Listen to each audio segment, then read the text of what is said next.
Bismillahirrahmanirrahim. Assalamualaikum warahmatullahi wabarakatuh.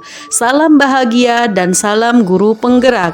Saya Sulasri dari SDN Jati Cempaka 4, CGP Angkatan 10 Kota Bekasi. Pada video ini saya akan memaparkan koneksi antar materi modul 2.1 pembelajaran berdiferensiasi. Apa yang dimaksud pembelajaran berdiferensiasi? Pembelajaran berdiferensiasi adalah usaha terbaik guru untuk menyesuaikan proses pembelajaran di kelas dalam memenuhi kebutuhan belajar individu murid. Artinya apa? Ini artinya bahwa dalam pembelajaran berdiferensiasi, guru harus mendukung seluruh murid. Maksudnya yaitu, sebagai guru harus ingat bahwa setiap anak itu unik, mereka memiliki kelebihan dan kekurangannya masing-masing. Begitu juga dengan minat, gaya belajar, kebiasaan, pola pikir, kemampuan literasi, dan lain-lain. Pasti berbeda, bukan? Nah, disinilah diperlukan usaha guru untuk dapat memenuhi kebutuhan belajar murid yang berbeda-beda, agar mereka senang dan nyaman saat belajar di dalam kelas, dan tentunya tujuan pembelajaran dapat tercapai. Kemudian, bagaimana caranya agar guru mampu melakukan pembelajaran berdiferensiasi di dalam kelas? Agar guru dapat melakukan pembelajaran berdiferensiasi di kelas, maka yang dilakukan guru antara lain, guru harus memahami tujuan pembelajaran terlebih dahulu, selanjutnya mengetahui dan merespon kebutuhan belajar murid, menciptakan lingkungan belajar yang mengundang murid untuk belajar, dan melakukan manajemen kelas yang efektif, serta melakukan penilaian yang berkelanjutan. Berkaitan dengan belajar murid, maka guru harus memahami 3 aspek berikut ini. Pertama adalah kesiapan belajar murid atau readiness. Kesiapan belajar murid yaitu guru harus mengetahui dan menilai pengetahuan awal untuk menentukan apa yang sudah murid ketahui. Kedua, yaitu minat murid. Tentunya setiap anak memiliki minat yang berbeda-beda. Minat merupakan salah satu motivator bagi murid untuk terlibat aktif dalam proses pembelajaran.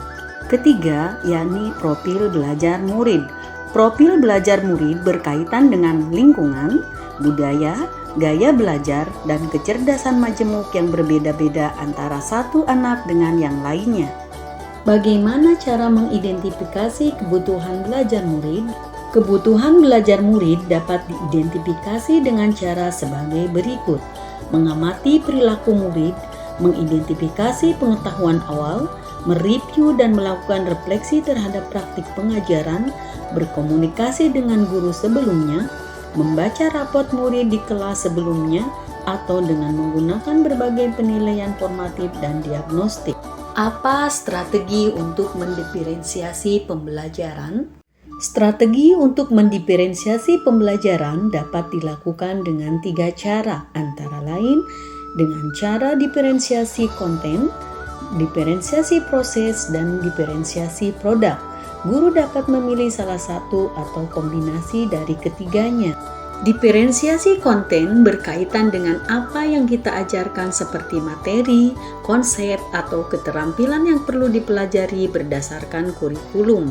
Untuk mendiferensiasi konten bisa dilakukan dengan membedakan pengorganisasian atau format penyampaiannya, bukan mengubah atau menurunkan standar kurikulum.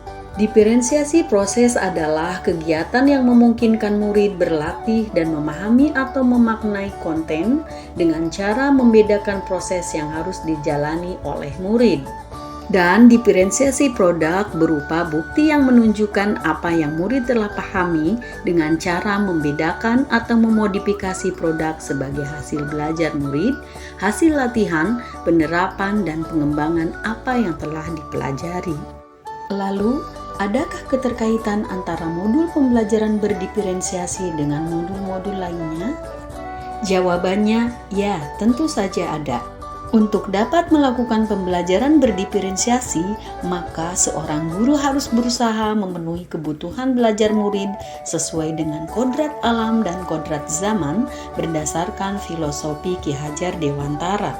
Dalam melakukan pembelajaran berdiferensiasi, seorang guru penggerak harus berpihak pada murid, reflektif, mandiri, kolaboratif, dan inovatif untuk menciptakan pembelajaran berdiferensiasi agar dapat memenuhi kebutuhan murid. Dengan demikian, seorang guru penggerak dapat mewujudkan kepemimpinan murid dengan menuntun murid merdeka belajar. Hal ini sesuai dengan nilai dan peran guru penggerak. Selanjutnya, pembelajaran berdiferensiasi pun menjadi salah satu strategi untuk mewujudkan visi guru penggerak yang berpihak pada murid. Dan dalam pelaksanaan pembelajaran berdiferensiasi antara guru dan murid harus ada kesepakatan kelas terlebih dahulu agar proses pembelajaran dapat berjalan baik sesuai dengan nilai-nilai budaya positif. Terima kasih telah menonton video ini. Salam bahagia, salam guru penggerak. Assalamualaikum warahmatullahi wabarakatuh.